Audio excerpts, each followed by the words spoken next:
আসসালামু আলাইকুম, কেমন আছেন সবাই? আজকে আপনাদের সাথে শেয়ার করবো দারুণ একটি মজার নাস্তার রেসিপি।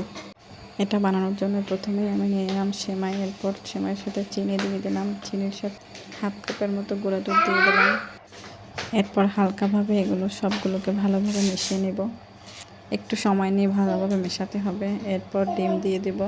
প্রথমে আমি একটা ডিম দিয়ে মাখিয়ে নিয়েছি। একটা ডিম দিয়ে মাখানোর পরে আমার মনে হচ্ছে যে আরও একটা ডিম লাগবে, পরে আমি আরও একটা ডিম দিয়ে দিলাম। এরপর ভালোভাবে মাখিয়ে নিচ্ছি। দেখুন আমার মাখানো প্রায় হয়ে গেছে। এখন আমি হাত দিয়ে একটু গোল করে চেপে চেপে পিঠাটা বানিয়ে নেব, তাহলেই আমার পিঠাটা একদম রেডি। দেখুন আমার পিঠাটা বানানো হয়ে গেছে। এখন আমি ভেজে নেব। ভাজার জন্য আমি একটা প্যানে তেল নিয়ে নিয়েছি। এখন আস্তে আস্তে তেলের মধ্যে সবগুলো পিঠা দিয়ে দিলাম। পিঠাগুলোকে একদম কিন্তু লো হিটে ভাজতে হবে। লো হিটে আস্তে আস্তে একটু সময় নিয়ে ভাজতে হবে,